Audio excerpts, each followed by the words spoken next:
Amén.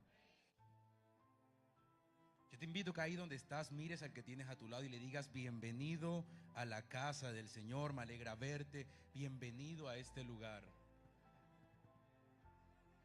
Amén.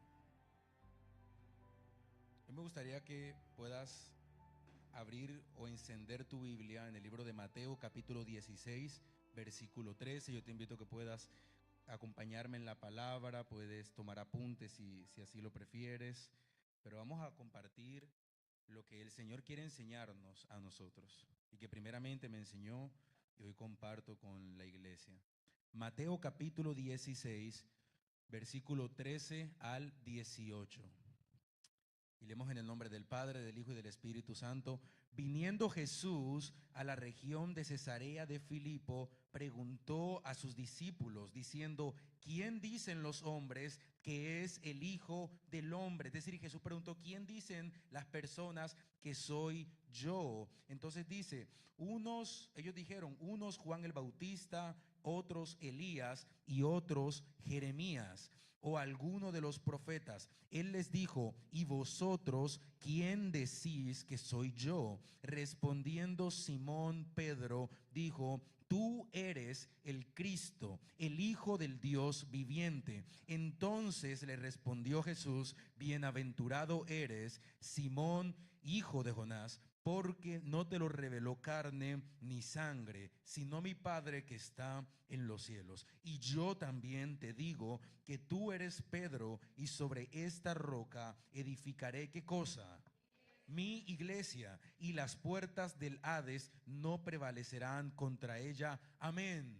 Hoy me gustaría hablarte bajo el tema o el título La iglesia. Y yo no sé si a usted le ha pasado, pero yo como cristiano a veces me hago muchas preguntas que tal vez para la mayoría serían obvias o preguntas que omiten, pero a veces yo me pregunto: ¿qué es la iglesia? ¿Qué significa palabra iglesia? ¿O eso qué implica? ¿Cuál es el contexto, el trasfondo? ¿Qué quiere decir iglesia? Hay personas que piensan que la iglesia es simplemente la calle 86, número 64B 20. La iglesia nada más es la casa blanquita con rejas que está allá afuera. Pero mi pregunta que yo me hacía y le decía al Señor es: ¿qué es iglesia? ¿Y qué implica la iglesia? Y leyendo este pasaje en el libro de Mateo, nos encontramos con la primera vez que se menciona la palabra iglesia. Estamos leyendo y vemos que Jesús dice: muy bien, Pedro, tú eres Pedro, y sobre esta roca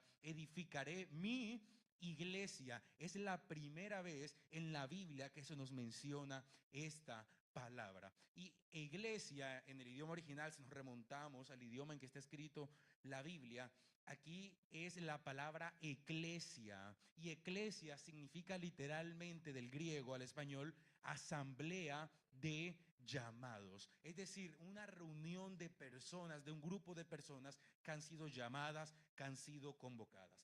En este momento donde se escribe el libro de Mateo, en ese momento ya se usaba la palabra iglesia con fines seculares, políticos, culturales. Eran una reunión de personas. Pero aquí Jesús la introduce a su cuerpo, a su iglesia, y dice: sobre esta roca edificaré mi iglesia. Y aquí me gustaría hacer una pausa, porque la iglesia es del Señor Jesús y el fundamento de la iglesia es Cristo. Es Jesucristo, es Jesús. Él es el fundamento de la iglesia. Es sobre quien se fundamenta la iglesia, no sobre Pedro, como algunas religiones dicen que Pedro es la roca y sobre Pedro. No, Señor. Si fuese sobre un hombre se desmoronaría, no hubiese aguantado tantos siglos, tanta persecución. Solamente si se fundamenta en el Hijo de Dios, en Jesucristo, la iglesia puede prevalecer.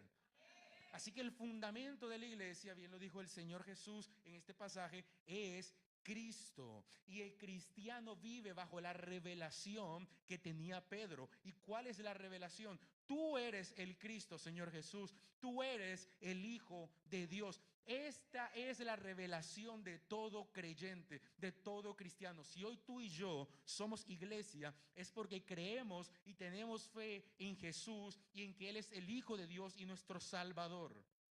¿Amén o no amén?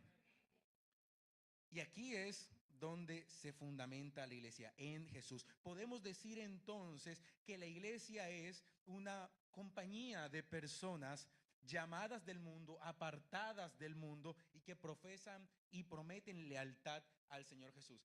Y a veces se utiliza en varios ámbitos y podríamos agruparlo en tres ámbitos. Primeramente, hay personas que utilizan la palabra iglesia como, o se aplica este término a todo el cuerpo de cristianos de una ciudad en específico. Entonces leemos de los primeros capítulos de Apocalipsis y vemos cómo el Señor o el ángel escribe a la iglesia en Pérgamo, en Tiatira, en la Odisea, o la iglesia de Barranquilla. Es el grupo y el cuerpo de creyentes que está en una ciudad. Eso por un lado. Segundo, el término se aplica a una congregación en específico, es decir, a un lugar donde un grupo de creyentes, de cristianos, una parte de la iglesia se congregan. Por ejemplo, la iglesia, el poder de Dios, es esta de aquí, esta es su iglesia, esta es su casa. Pero también hay un tercer grupo y este término, este tercer grupo, y es donde hoy me quiero basar, se aplica a todo creyente o al cuerpo general, al cuerpo todo de creyente que hay en la tierra. Es decir, llamaríamos iglesia a todo el cuerpo de creyentes, de cristianos, de personas que creen en Jesús que hay en la tierra, no solo en una ciudad, no solo en un país, sino en toda la tierra. Y aquí es donde me quiero basar. Los otros términos también son válidos, pero la verdadera iglesia de Jesús no se limita a un lugar o a una raza o a un lugar geográfico. La iglesia de Jesús es a nivel mundial. Así que podemos decir entonces que la iglesia es la compañía de personas, el grupo de personas que además son una familia, una hermandad, una comunidad espiritual. Y en esta comunidad, algo que me sorprende, que me gusta mucho, es que en esta comunidad se han abolido todas las diferencias. Por eso la palabra dice que ya no hay esclavo, que ya no hay libre, que no hay hombre, que no hay mujer, sino que todos somos uno, todos somos como un cuerpo y nuestra cabeza es Jesucristo. ¿Amén o no amén? Entonces, la iglesia, por medio del Señor Jesús, logró quitar las divisiones, las culturales, religiosas, humanas, y ahora, sea que tú seas mujer, hombre, de algún lugar, de otro lugar, de cualquier clase, tú puedes ser y eres iglesia. Ahora, no me quiero centrar en lo que voy a decir a continuación, pero si hablamos de la iglesia podemos decir ciertas características, como por ejemplo que Jesucristo es la vid y nosotros somos las ramas, como dice en Juan 15:15, ciertamente yo soy la vid, ustedes son las ramas o los pámpanos, los que permanecen en mí y yo en ellos producirán mucho fruto. ¿Por qué? Porque separados de mí no pueden hacer nada. También podemos decir que Jesucristo es la cabeza y la iglesia es el cuerpo. Efesios 1:22 dice, sometió todas las cosas bajo los pies de Cristo y a Cristo mismo lo dio ¿a quién? A la iglesia como cabeza de todo. Pues la iglesia es el cuerpo de Cristo, de quien ella recibe su plenitud, ya que Cristo es quien lleva todas las cosas a su plenitud. También podemos decir en esta hermosa relación de Cristo e iglesia, que así como Cristo fue perseguido, que así como Cristo sufrió, la iglesia es perseguida. Juan 15:20 dice, recuerden los que les dije, hablando Jesús, el esclavo no es superior a su amo, ya que me persiguieron a mí, también a ustedes los perseguirán. Y podemos decir tantas cosas de la iglesia y estudiando, porque esto no encaja todo en un solo sermón, no solamente en un mensaje. Se necesitan días, semanas para poder abarcar todo lo que implica la iglesia. Por ejemplo, una pregunta que uno se hace es, ¿qué nos convierte en iglesia? ¿Qué te convierte a ti en iglesia? Y podríamos decir de manera muy general que te puede convertir en iglesia o tú eres parte de la iglesia cuando tienes fe en Jesucristo, cuando confiesas tu fe verbalmente, públicamente, cuando tienes un arrepentimiento genuino, cuando te bautizas en agua, porque esto es señal de que has nacido de nuevo.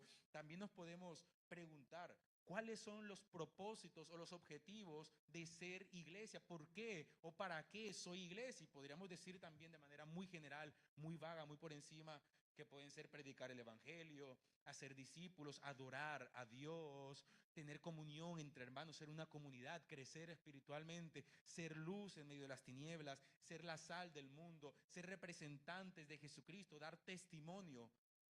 Y podemos hablar tantas cosas de la iglesia, que la iglesia es la esposa, que es el templo del Espíritu Santo, que es el cuerpo de Cristo, pero hoy me gustaría no quedarme solamente en lo que usualmente se predica, sino brindarte 5 características importantes de la iglesia y que usualmente, o que a mí me ha pasado, que usualmente omitimos o no tenemos en cuenta, y el Señor me los compartía a mí primero y yo los traigo, porque es importante que como iglesia los sepamos y así podremos entender que esto no solamente no es ni un club, que esto no es algo chévere, un rato, no es una religión, un día a la semana, no, esto implica mucho más. Y para empezar, vamos al primer punto y tenemos que remontarnos al nacimiento de la iglesia, porque la iglesia tuvo su nacimiento. Isaac, ¿cuándo nació la iglesia? La iglesia nació el día de Pentecostés.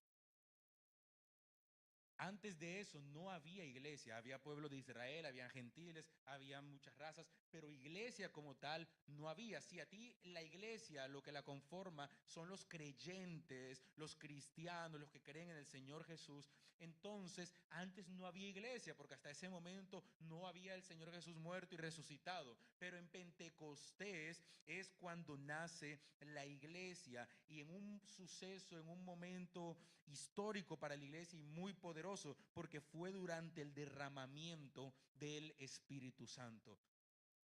Porque el Espíritu Santo es la vida de la iglesia.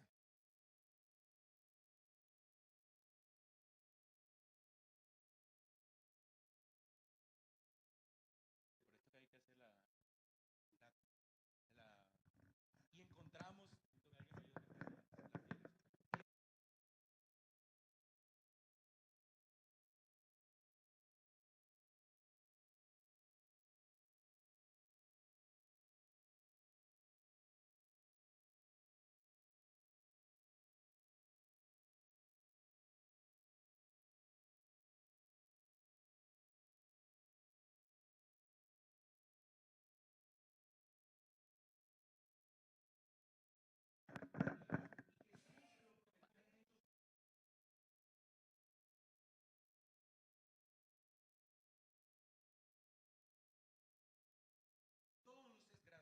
me seréis testigos en Jerusalén, en Judea, en Samaria, pero no solo aquí, sino hasta lo último de la tierra. Y habiendo dicho estas cosas, viéndolo ellos, fue alzado y lo recibió una nube que lo ocultó de sus ojos. Esta fue la profecía, la promesa del nacimiento de la iglesia y del derramamiento del Espíritu Santo. Sin embargo, vamos y nos remontamos a Hechos capítulo 2 más adelante y vemos cómo fue este nacimiento. El día de Pentecostés, Hechos capítulo 2 versículo 1, todos los quienes, todos los creyentes estaban reunidos en un mismo lugar, muy parecido a lo que hacemos hoy, creyentes, un grupo de personas que creen en Jesús reunidos, pero hasta ese momento la iglesia no había nacido porque no tenía vida. ¿Y por qué no tenía vida? Porque todavía no había sido derramado el Espíritu Santo de Dios. De repente se oyó un ruido desde el cielo, parecido al estruendo de un viento fuerte e impetuoso o viento recio que llenó la casa donde estaban sentados. Luego, algo parecido a unas llamas o lenguas de fuego aparecieron y se posaron sobre cada uno de ellos. Y todos los presentes fueron llenos del Espíritu Santo y comenzaron a hablar en otros idiomas conforme al Espíritu les daba esa capacidad. Entonces el Señor Jesús dejó a la iglesia, un grupo de creyentes que creían en que Jesús había muerto, resucitado, que era el Hijo de Dios, que tenían fe en el Señor Jesús. Y el Señor Jesús fue y se fue al cielo, pero no nos dejó solos, sino que dejó al Espíritu Santo. Y déjame decirte algo, el Señor Jesús volverá por su iglesia. Sin embargo, hasta ese momento en el que seamos reunidos con el Señor Jesucristo, hasta ese momento el Espíritu Santo es el encargado de cuidar, de guiar, de proteger, de edificar, de santificar, de perfeccionar a la iglesia. ¿Amén o no amén?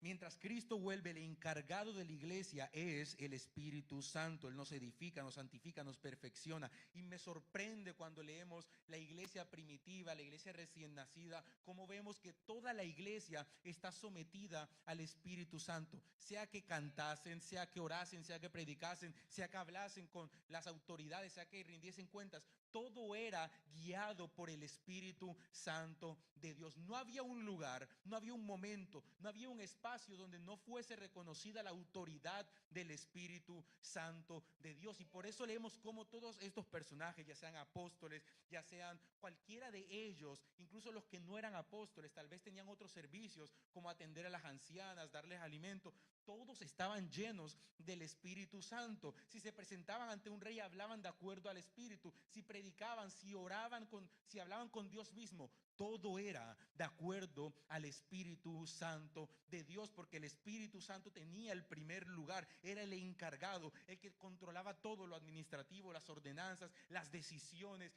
absolutamente todo. En un momento, Ananías y Zafira, dos personajes, intentaron engañar a Pedro llevándole una suma de dinero que habían dicho que era diferente y trajeron menos, sustrayeron de lo que le iban a dar. Y Pedro les dijo: miren, ustedes no me han mentido a mí, ustedes mintieron al Espíritu Santo y cayeron muertos, porque aunque habían hombres visibles, el que tenía el control, el dominio, la autoridad, las decisiones, era el Espíritu Santo.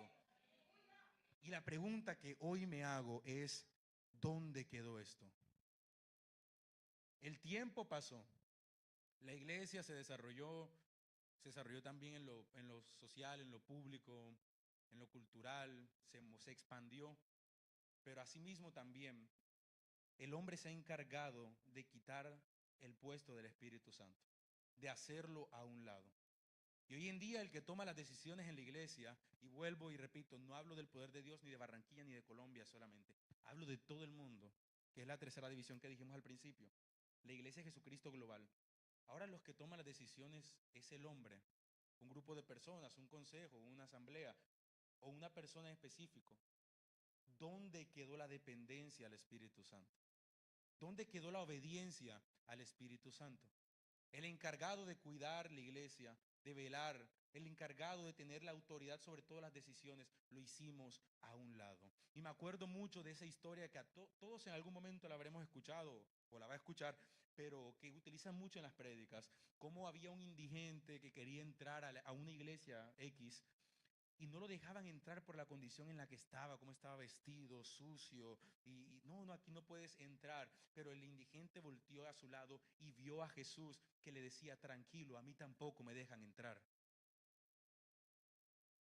¿Qué ha pasado con la iglesia? Porque la persona principal de la iglesia debe ser el Espíritu Santo, y siempre lo fue, pero lo hemos sustituido por nuestra agenda, por nuestra voluntad, por lo que a mí me parece. Entonces, si a mí no me parece esto, está bien, puede que Dios me lo haya dicho, pero no lo hago porque a mí me parece. Y el hombre se ha llenado de tanto orgullo que se pone al nivel de Dios para decidir lo que es correcto para la iglesia, que ni siquiera es de nosotros, es del Señor Jesús.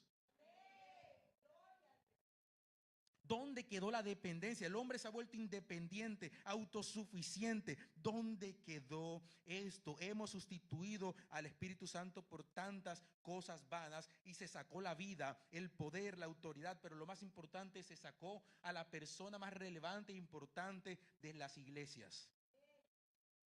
Ahora las iglesias están gobernadas por hombres, por la agenda humana. Y la iglesia que nació viva, la iglesia de Jesucristo, que dejó aquí y dejó al Espíritu Santo como el encargado de todo, la iglesia que estaba viva, se ha adormecido. Y en el peor de los casos hay iglesias llenas de muerte, con muertos en los asientos y Jesús afuera. Segundo, no es lo mismo la iglesia que el pueblo de Israel, porque una vez quiere como pensar o cuando lee la palabra o la estudia, pensamos que es lo mismo, y todos hemos cometido ese error en algún momento, pero a medida que uno va aprendiendo a estudiar la palabra de una manera más correcta, tenemos que entender que no es lo mismo el pueblo de Israel o como dirían los judíos, o el pueblo del pacto, que la iglesia. Ambos tienen una relación especial con Dios, pero no es lo mismo. Y cuando leemos la palabra de inicio a fin, eh, nos encontramos con tres grupos de personas. Por un lado tenemos los gentiles. ¿Quiénes son los gentiles? Son todos los descendientes de Adán, pero que no hacen parte del pueblo de Israel. Es decir, la humanidad menos el pueblo de Israel. Ahora, tenemos otro grupo y es el pueblo de Israel. ¿Quiénes son el pueblo de Israel? Los descendientes de Abraham. Por eso cuando usted lee los evangelios, aquí me salgo un poquito, el evangelio de Mateo es un evangelio dirigido al pueblo a los judíos. Por eso la genealogía de Mateo llega ¿hasta quién? Hasta Abraham. Pero el evangelio, por ejemplo, de Lucas, que es un evangelio universal para todos, para griegos, para todos los creyentes, la genealogía va hasta Adán, no se queda hasta Abraham. Y el evangelio de Juan, que es el evangelio que muestra a Jesús como hijo de Dios, la genealogía no va a ningún hombre, sino a Dios mismo. En el principio era el verbo con Dios. Bueno, cierro el paréntesis. Pero bueno, entonces tenemos que el pueblo de Israel son los descendientes de Abraham. Es un pueblo especial, un pueblo separado, un pueblo santo, consagrado, un pueblo que hizo alianza, que bueno, que Dios hizo alianza y pacto con ellos. ¿Por qué Isaac? Por su soberanía, por su gracia, por su misericordia, porque así quiso hacerlo Dios desde Abraham. Y el resto de las personas son los gentiles. Pero sucedió que el Señor en el año, podemos decir que en el año 0, envió a su Hijo al mundo. Y vino el Hijo de Dios envuelto en carne humana, pero era la gloria de Dios en un bebé y creció. Y vino el Señor Jesús a su pueblo. Al pueblo de Israel ha sido enviado. Por eso él le dijo a aquella mujer, no puedo darle el pan de los hijos a los perros, porque yo fui enviado a la casa de Israel, a los perdidos de Israel. Y Jesús fue enviado para el pueblo de Israel. Sin embargo, a lo suyo vino y los suyos no le recibieron. El pueblo de Israel nunca reconoció, bueno, la mayoría no reconocieron a Jesús como el Mesías, como el Cristo. A lo suyo vino y los suyos no le recibieron. Mas los suyos le crucificaron, lo mataron, lo persiguieron y persiguieron a sus discípulos, a todos aquellos que decían creer en Jesús. Esperaban tal vez a un libertador político, a alguien que los libre de Roma, de los romanos, tal vez a alguien que tenga influencia, alguien carismático, alguien con dinero, alguien más atractivo, pero no vieron atractivo en él nada que les gustase. Cuando venga el anticristo van a ver un atractivo y van a pensar que es el verdadero Cristo y no lo va a ser, porque ya el Cristo vino y estuvo en medio nuestro y habitó en medio nuestro y vimos su gloria, gloria como del unigénito del Padre. Pero aunque su pueblo, su propio pueblo no le recibió, a todos los que sí le recibieron, sin importar si son gentiles o del pueblo de Israel, sin importar la raza o el lugar, a los que le recibieron les dio potestad de ser hechos hijos de Dios y no son engendrados ni por carne, ni por sangre, ni por voluntad de hombre, sino por Dios. Gloria a Dios. Los suyos no le recibieron, pero el Señor dijo, está bien, si no reciben a mi hijo, vamos a hacer algo. Todo aquel que lo reciban, sin importar si es del pueblo o no es del pueblo, ahora ellos serán mis hijos. Entonces el pueblo de Israel sigue y hay promesas y se van a cumplir. ¿Por qué? Porque nuestro Dios es fiel, es Dios de pactos, porque Él cumple su palabra. Pero ahora hay un nuevo grupo y es la iglesia. La iglesia es todos aquellos que independientemente si son del pueblo de Israel o gentiles, ahora creen en el Señor Jesús. Así que hay judíos o gente del pueblo de Israel que puede ser iglesia, sí, si creen en el Señor Jesús. Hay gentiles que pueden ser iglesia, sí, si creen en el Señor Jesús. Todo aquel que reciba a Jesucristo y que realmente tenga fe y haya nacido de nuevo y haya tenido un arrepentimiento genuino y haya entregado su vida a Jesús es iglesia. ¿Amén o no amén? No éramos parte, pero el Señor nos hizo parte por el sacrificio de Jesús. Así que no podemos, y es un error que se comete mucho en todas partes y que yo he cometido, no podemos forzar un texto que es del pueblo de Israel y traerlo a la iglesia. Por eso hay personas que creen que la iglesia va a pasar por la gran tribulación. Eso es un texto que está destinado al pueblo de Israel, no a la iglesia de Jesucristo. Cuando pase la gran tribulación, la iglesia va a estar en la presencia del Señor. Entonces, al momento de estudiar la palabra, tenemos que saber, ok, cuál es el contexto de lo que estoy leyendo, a quién le está hablando el Señor, a quién está dirigido, en qué año fue escrito, para poder entender lo que podemos aplicar a nuestra vida y lo que sería un error aplicarlo a nuestra vida. ¿Amén o no amén? Tercero, la iglesia no es ritualista, pero tiene sacramentos. No se basa en rituales, pero el Señor dejó dos sacramentos. Hay iglesias que dicen que son varios, no, son dos, de acuerdo a la palabra de Dios. Dos sacramentos para la iglesia. Son como, ¿qué es sacramento? O sea, son como ritos que el Señor mandó que se hiciesen, pero no son rituales ni nada de eso. Primero, el bautismo en agua es el primer sacramento de la iglesia cristiana.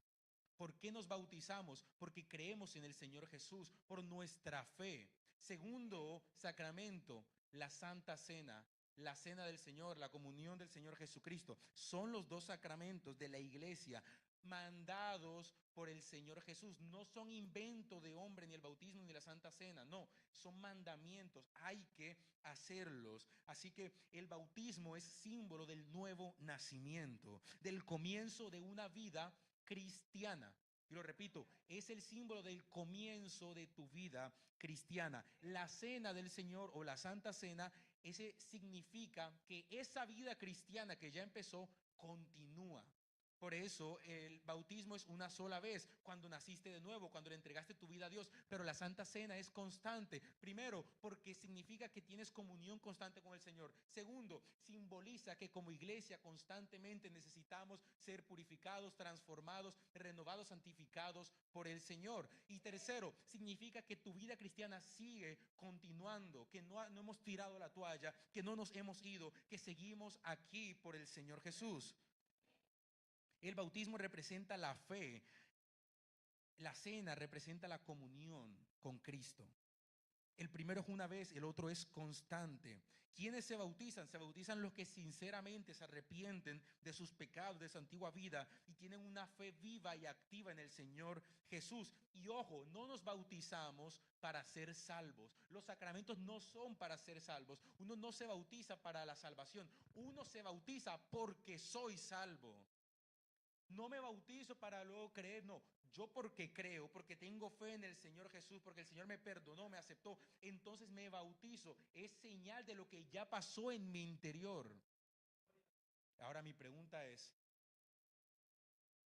si son mandamientos del Señor, si representan la fe que tenemos y la comunión con Cristo, ¿por qué no lo hacemos? Porque hay cristianos que llevan años en la iglesia y no se han bautizado.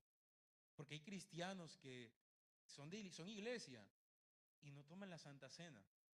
Si aquí se hace en esta iglesia, si aquí bautizan a cada rato, ¿qué decisión debes tomar en tu vida para que eso suceda? Tú eres iglesia.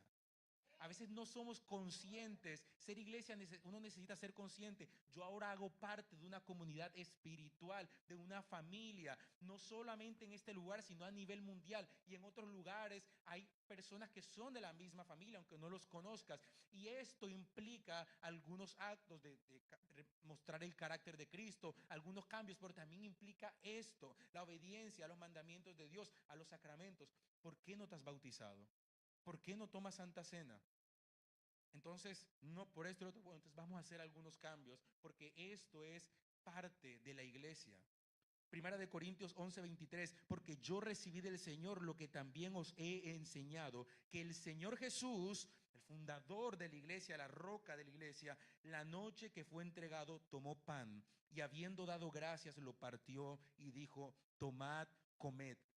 Esto es mi cuerpo que por vosotros es partido. Y luego dice un mandamiento, haced esto como en memoria de mí. Entonces, primero es un mandamiento. Jesús mismo dijo, háganlo. Segundo, ¿en qué? En memoria de mí. Es decir, es algo conmemorativo. Es para hacer memoria, primero, de que Jesús murió en la cruz, de que Él entregó su vida, su cuerpo, su sangre por nosotros. Y segundo, de que Cristo volverá por nosotros.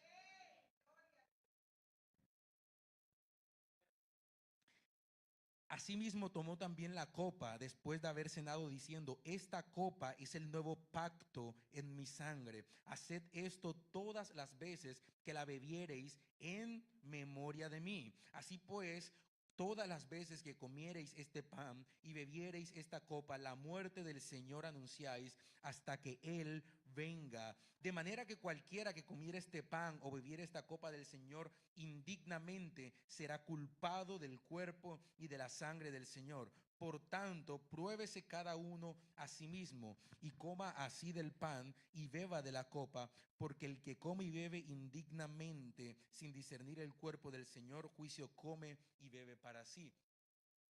Y hay muchas formas de tomar la Santa Cena indignamente, pero algo que a mí tal vez me confronta es que una de esas formas de tomarla indignamente es creyendo que soy digno de ese sacrificio, cuando ninguno de nosotros ha sido merecedor de tanta gracia y tanto amor. Una cosa es tener comunión con Cristo, vivir en el Espíritu, tener comunión con tu hermano, reflejar el carácter. Y otra diferente es ser digno del sacrificio de Jesús. Ninguno es digno de tal sacrificio.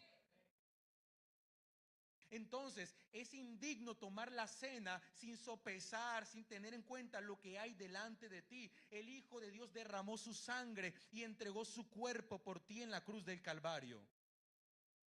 Los corintios la tomaban indignamente porque no se acordaban de Jesús y porque lo hacían emborrachándose con glotonerías. Algunos comían mucho y otros ni siquiera comían de la cena. Entonces no lo hacemos para comer, lo hacemos en memoria de Jesús, del sacrificio, de la gracia, tanto amor, tanta misericordia. Mateo 28, 18, por otro lado, por tanto, id, otro mandamiento, id y haced discípulos a todas las naciones, bautizándolos en el nombre del Padre y del Hijo y del Espíritu Santo, enseñándoles que guarden todas las cosas que os he mandado, y he aquí yo estoy con vosotros todos los días hasta el fin del mundo. Hoy te invito, te animo, te reto, haz lo que tengas que hacer. Si tú crees realmente en el Señor Jesús, si hay fe en tu corazón, si hay arrepentimiento, haz lo que tengas que hacer para bautizarte y también para participar de la Santa Cena. Porque esto hace parte de la iglesia. Somos iglesia. Mira que está a tu lado y dile, eres iglesia. Sin embargo, aquí voy para algo muy paradójico. Y usted dirá, Isaac, pero ¿cómo vas a salir con eso ahora que le dije al milagro que es iglesia? Cuarto punto, no todo el que se congrega en una iglesia es iglesia.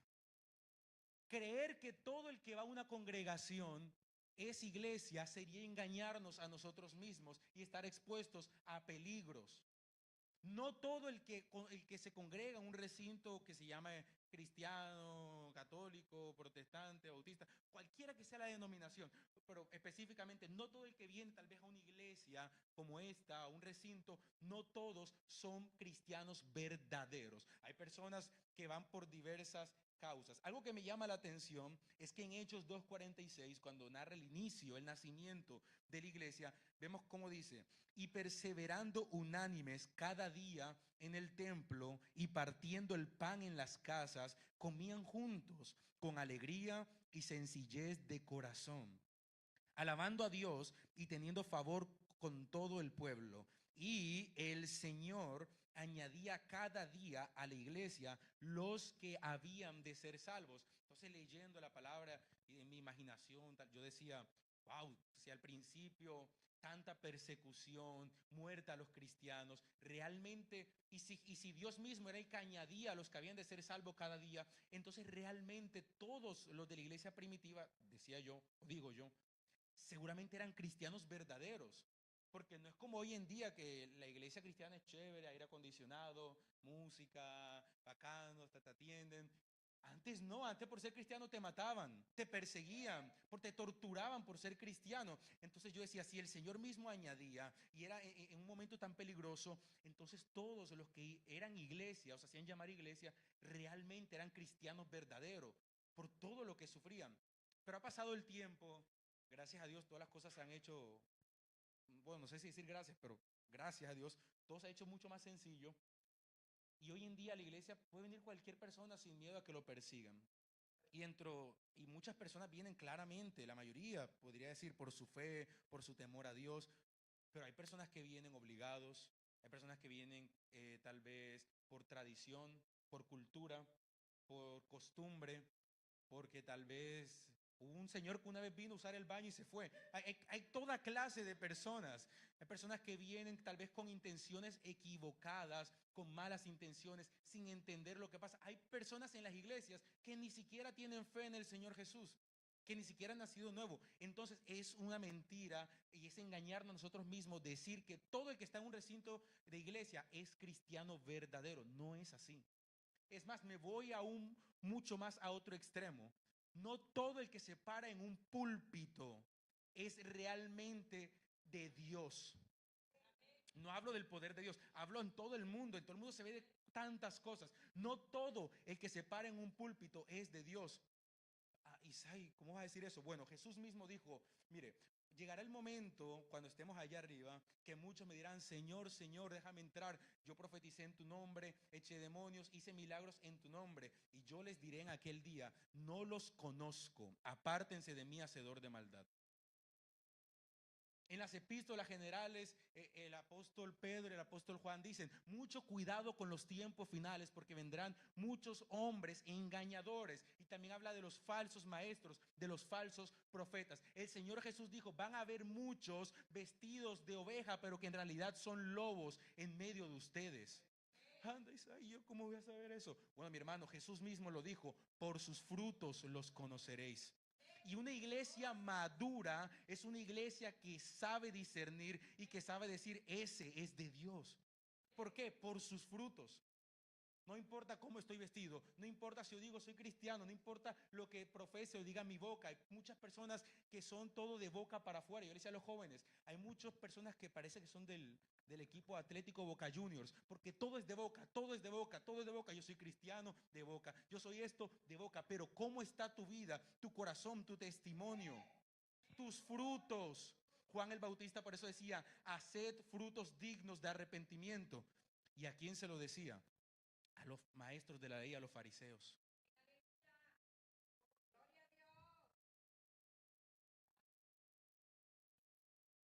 Nos encontramos hoy en día a una iglesia de cristianos verdaderos, pero en medio de un gran grupo de personas que profesa ser cristiano. Entonces no importa si lo profesas o no, lo que importa es que realmente lo seamos.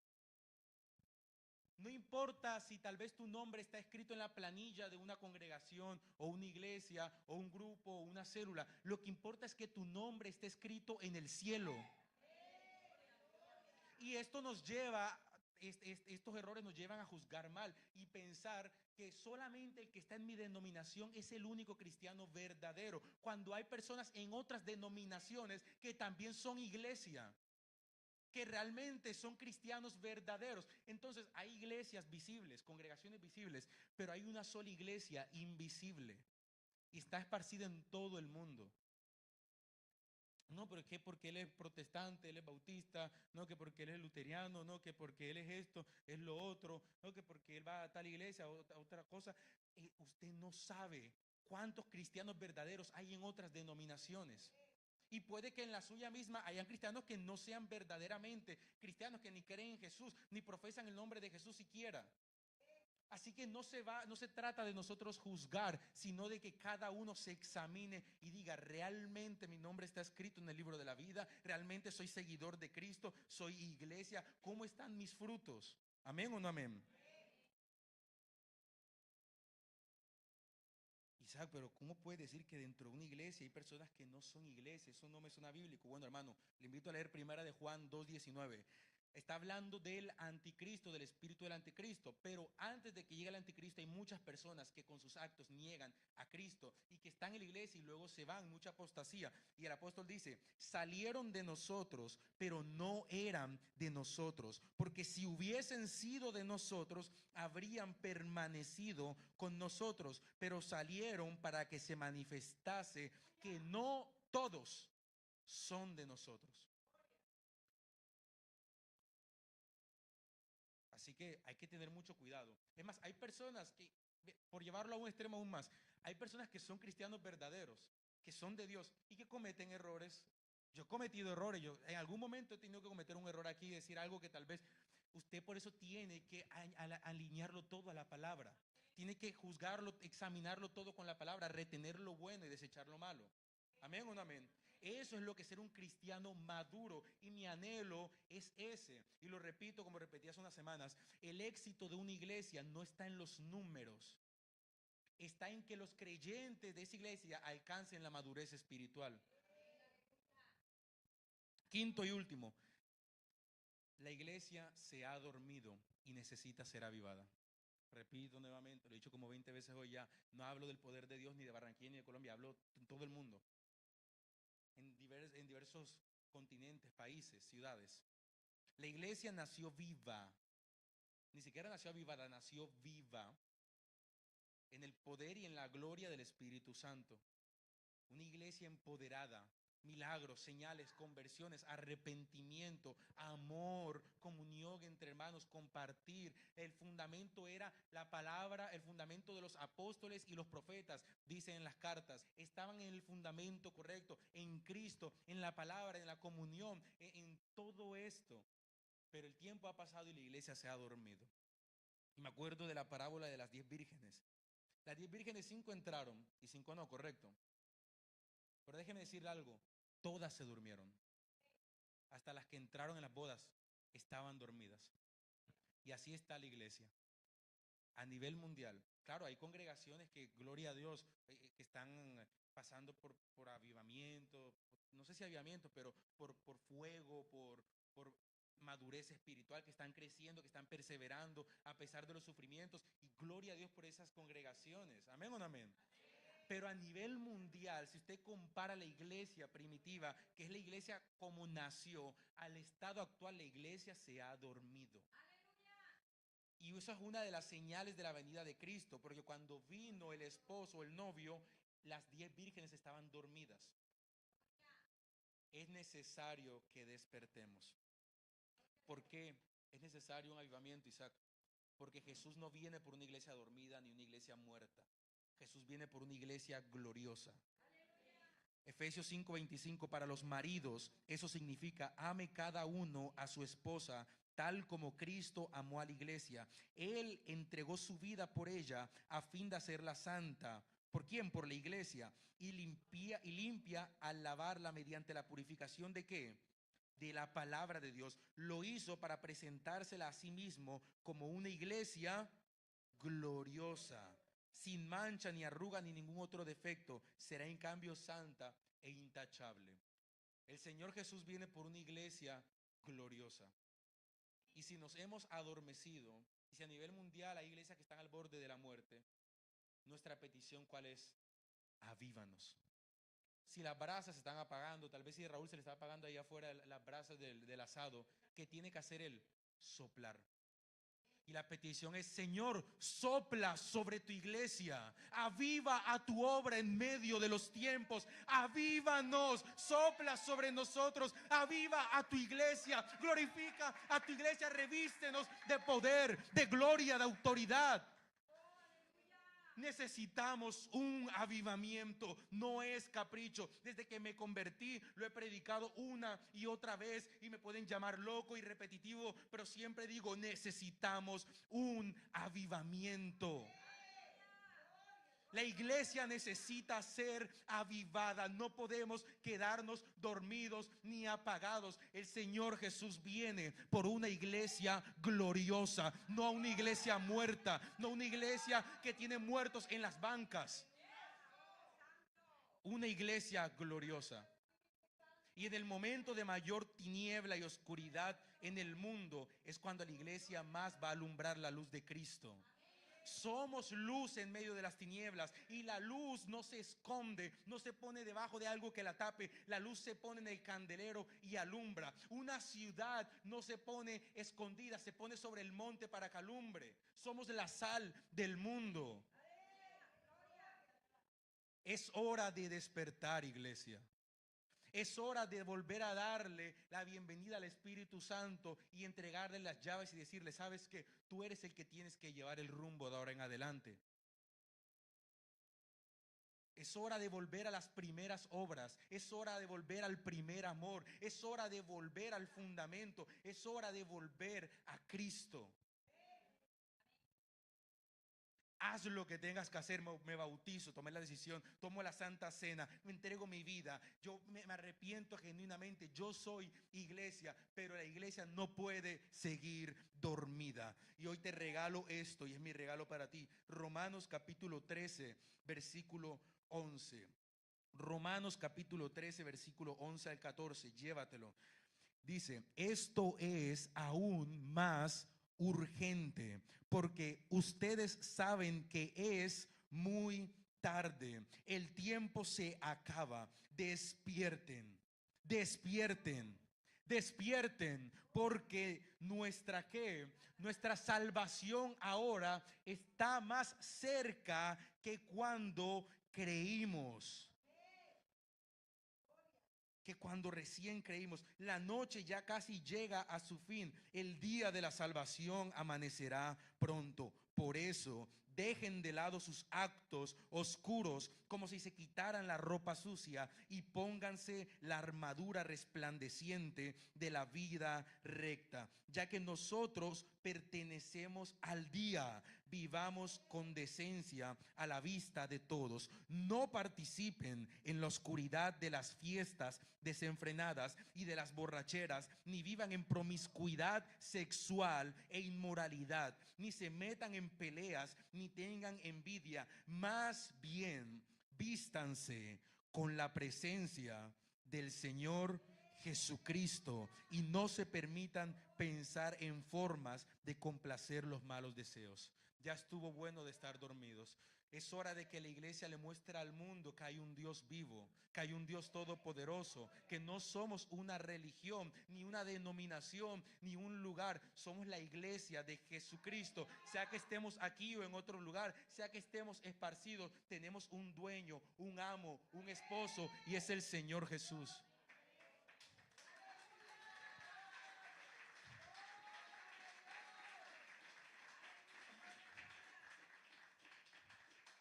Y si vivimos en el Espíritu, no tendré que llamar a alguien de otro país para que predique esto. Yo sé que el Señor ya está levantando personas que lleven este mensaje en todo el mundo, porque no somos la única iglesia. La iglesia es a nivel mundial. Y alguien allá en Asia, en Europa, en África, tiene que estar predicando esto mismo. Es necesario que seamos avivados. Hay que despertar. Padre Celestial, gracias por tu palabra. Hoy, Señor, te pido perdón. Perdónanos porque hemos pecado. Hoy confesamos nuestro pecado de independencia, de autonomía, de no confiar en ti, de sacarte de la iglesia. Perdona a tu pueblo, perdona a tu remanente, perdona a tu iglesia. Perdónanos, Señor, perdónanos. El que dice que no ha pecado hace a Dios mentiroso, y tú, Señor, eres fiel y verdadero. Perdónanos porque hemos pecado. Atráenos nuevamente a ti, Señor Jesús. Nuevamente toma el control de la iglesia. Espíritu Santo de Dios, te entregamos las llaves, el timón, el mando. Entra nuevamente a tu iglesia y toma el primer lugar, Espíritu Santo. Espíritu de Dios, vuelve a guiarnos a todos los creyentes que están esparcidos en todo el mundo. Vuelve a guiar a tu iglesia. Vivifica a tu iglesia, Señor. El avivamiento no lo produce hombre, lo produces tú, Señor. Aviva a tu obra en medio de los tiempos. Aviva a tu obra en medio de los tiempos. Aviva tu obra en medio de los tiempos. Revístenos de gloria nuevamente. Una iglesia gloriosa. Una iglesia que vive en el poder del Espíritu Santo, en el fundamento de la palabra de Dios. Hoy a ti volvemos, Señor. Gracias por tanto amor, por tanta misericordia, por tu perdón, por tanta gracia, por ese favor inmerecido. Gracias por la cruz. Gracias, Señor, por el sacrificio de tu Hijo Jesús en la cruz. Gracias por la sangre derramada en aquel madero, por el cuerpo entregado de tu Hijo Jesús, porque Él murió y al tercer día resucitó, y hoy es la cabeza de la iglesia. Y hoy, Señor Jesús, tú eres nuestro Señor, nuestra cabeza. A ti yo ruego por un avivamiento. Sopla una vez más. Sopla una vez más, Espíritu Santo. Como en Pentecostés, que tu viento recio llenó el lugar donde estaban. Esos 120 que eran la primicia de la iglesia. Hoy, Señor, estamos aquí. El tiempo ha pasado, pero tú no has pasado. El tiempo ha pasado, pero nuestro Dios y su palabra no pasará. Y hoy, Señor, clamamos nuevamente. Sopla sobre nosotros. Sopla una vez más. El corazón que se ha endurecido, que se ha vuelto de piedra, vuélvelo a la carne, Señor. Ablanda ese corazón que se ha endurecido. Enciende ese fuego que se está apagando. Tú no dejarás que el pábilo que humea se apague, Señor, sino que lo enciendes. Dice tu palabra, y tú eres fiel a tu palabra, Señor. Enciéndenos. Todo aquel, Señor, que se dejó llevar por las distracciones de este mundo, tráelo de vuelta al redil. Tú dijiste que tú eres el pastor, que si una oveja se va, tú vas tras de ella, porque la oveja no recuerda el camino a casa, pero el pastor va y la busca. Tú eres el buen pastor, Jesús. Tú eres el buen pastor, el que aunque el hombre no quiere escuchar, tú tocas el corazón. Tú eres el que seduce el corazón más duro, más endurecido. Reúne nuevamente a tus ovejas, Señor, y prepáranos para la venida de Cristo. Te entregamos, Señor, todo orgullo, toda autosuficiencia, toda independencia a ti, y nos rendimos a ti, Señor. Sigue obrando y edificando, y no permitas que el enemigo se lleve esta palabra. Produce el efecto que tú quieres. En tus manos estamos, Señor Jesús, porque esta es tu iglesia. En el nombre de Jesús, amén. Y el pueblo dice amén. Aleluya. Dáselo fuerte. ¿Cuántos dicen gloria a Dios? Quiero saber si alguien nos visita por primera vez o segunda o tercera vez que no había. Dios te bendiga. Dios te bendiga. Un aplauso para la joven que nos está visitando. Quiero que nos regales tu nombre para orar por ti. Alguien se te va a acercar. También me le toman los datos al canoso que está ahí de rojo, que es mi tío, ¿verdad? Mi tío Tobías, que Dios le bendiga grandemente. José, también le tomas el dato. Ven, José, ven por acá, José Mendoza. Mire, José Mendoza, no voy a orar por él, no está cumpliendo años, así que no mire. Yo quiero que ustedes apoyen el Ministerio de Audiovisuales. El asado que está allá afuera es para apoyar el Ministerio de Audiovisuales. Yo reprendo toda tacañería en el nombre de Jesús. Y yo le voy a pedir que si no ha comprado la boleta del asado, se acerca a José allá afuera y dice: José, yo quiero comprar 2, 1, 3, 4 carnes que son a 20,000 pesos. Estamos dejando 3 en 60, ¿cierto? Ok. Entonces, le pido que apoye. Amén. Llévese su carne, se la lleva para su casa. No es para comer aquí, para que coma en su casa. Y así estará apoyando el ministerio. ¿Cuántos dicen gloria a Dios? Así que, José, ponte allá en la puerta, no me deje escapar a nadie, ¿ok? Y te pone con Belki son más fuertes. También los que apoyan van a apoyar la compra de micrófonos. Mire que ya colocamos paneles acústicos, se mejoró el sonido de transmisión en vivo, pero todavía nos faltan los micrófonos. Si usted se llevó ese sobre algún día o quiere sembrar para eso, ahí está esa urna pro templo, o se acerca a mi hijo Isaac y también le dice: aquí está para lo que se ha estado recogiendo, y usted sabe de qué estamos hablando. Póngase de pie, vamos a orar para ser despedidos. Los esperamos el martes aquí. Y las damas que van para el retiro se inscriben con la hermana Rosa, ¿verdad? Venga, hermana Rosa, póngase acá. Véngase, póngase aquí. Yo quiero que las hermanas que van para retiro se inscriban con ella o le abonen o le paguen para este retiro del viernes que va a estar poderoso. Póngase aquí, hermana Rosa, y ellas se acercan a ella ahorita. Padre, te damos gracias, bendice este pueblo, llévanos en bendición. Gracias por esta poderosa palabra. Señor amado, sigue usando a nuestro hijo Isaac, Señor. Levántalo cada día más con poder y gloria. Gracias por hablarnos de esta manera. Aviva tu pueblo. Sana a mi esposa de sus pies, Señor amado. Y levántala pronto de ese lugar. Y bendice este pueblo. Respalda este asado allá afuera. Y glorifícate, Señor. Y que tengamos una semana bendecida en el nombre de Jesús. Amén. Un aplauso fuerte a Dios. Dale un saludo a alguien. Y diríjase hacia el asado y apoya el ministerio. Salúdate con alguien. Y salúdame a las visitas, por favor. Alguien se acerca.